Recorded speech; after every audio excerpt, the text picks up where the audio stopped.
So for today's lesson we're going to continue on with your orthographic projection. The only difference is how the drawing is set up. The views are still the exact same. So from the previous one that we've done, what you were given was a block and 3 arrows. And we always started with arrow A, the elevation. So one thing was, if arrow A was going more towards the left hand side, we actually put this view A sort of on the left hand side of the page. So it's not coming over here, it's not on the right, it's on the left. And for all of these we've done the same. So arrow A was pointing more towards the left than the right. I know it's going up at an angle, but it's more towards this side than it is that side. So that would mean that's on the left. On these drawings here, if arrow A is going to the right, more this direction, this view, the elevation, is on the right hand side. So we always start with that. The plan will always go directly underneath it, and the in elevation has got the same length. So if I look at this drawing here at the moment, we're going to do these two today. I'm going to do this one on the video, and I want you to do this one yourself afterwards. So what you have is, you start with your elevation here. This arrow is going more towards the right, so which means that if I'm drawing this, if I set it up like this, that's actually incorrect. This view should go more towards this side of the page. So it should be close to the bottom. I've just put a line in the middle of the page. I'm trying to fit 2 on the sheet. You can just do 1 on the sheet if you want. So what I'm going to do is, I'm going to start to show you how to draw the elevation. So pick a dot here, quite close to the border. I'll use that over quite close to the border. The 2 lengths of this, if I zoom into the picture, show the height is 75 and the width of the whole block is 125. So if we put it into a box, 75 by 125. So from this point here, I'll zoom out again. From a point I picked anywhere here, I'll bring over 125. I've got to bring the light lines up. That's the first thing done. The next thing is the height. The height is 75, but it's made up of 3 25s. So I'm going to go 25, I'm going to go 50, and I'm going to go 75. Like this. And I'm going to do 3 of these directly across. So like the last question, we're trying to draw a grid. If you're drawing a grid, make sure that your lines are nice and light, otherwise you won't be able to see it.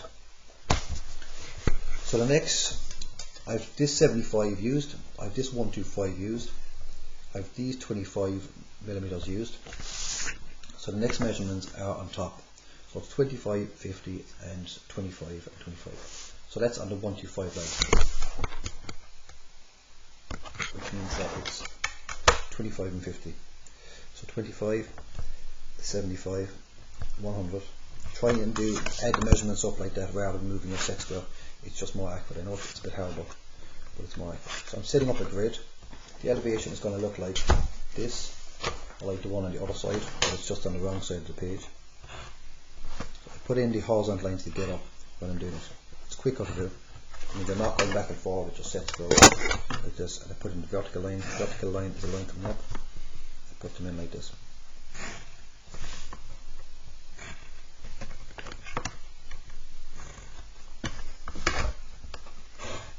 So this here is the elevation.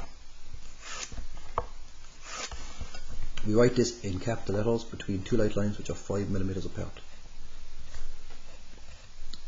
For tech graphics, there is 15 marks out of 70 for neatness, and this will come over. So the elevation is here. That's the first step always. Elevation is always the first. The plan is always the second. The plan goes directly underneath the elevation.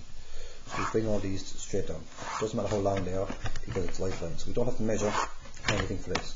So the plan, we will need very few measurements. The first line goes anywhere. So I'm going to put this here. I'll put it in heavy. That's for the back of it. That's for the back of it. But the only other measurement we need now is this, 50, because we've used up every other measurement. So if I'm looking down on top of it, put it 50 down. And looking on top of this block here at the moment, I'm going to see a rectangle, something that looks like a square, a rectangle, and a rectangle. So you can sort of see in the drawing where it is already. So rectangle, square. I'm just going to go over these two.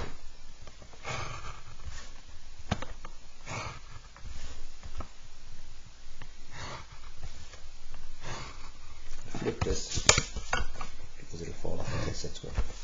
So that is it. That is my plan, as I said.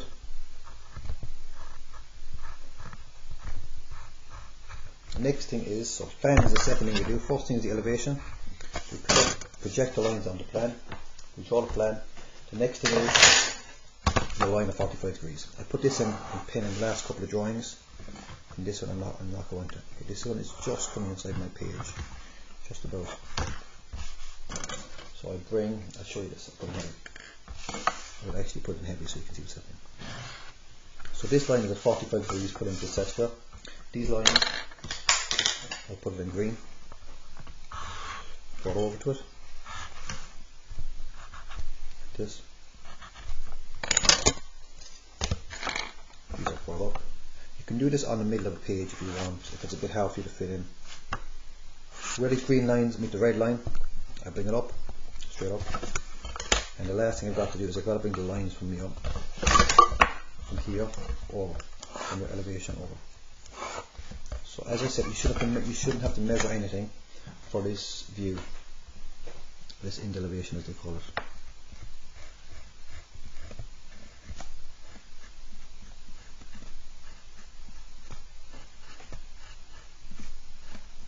So now we've got to try and visualize or understand what it looks like looking here. Put yourself at point B looking in. So you're going to see a rectangle, and whatever's left in the back of that. So what this looks like is here. So it's quite hard for you to try and visualize and understand what you see at the moment. But look, we'll be doing this until we're back in school, and it's the most important topic you're going to do, because it's excellent for spatial awareness, being able to understand what you see in front of you. So elevation plan, line 45 in elevation. You're not drawing this one, that was just wrong, because if our A is going to the right, elevation must be on the right, not the left. So today we're going to do this question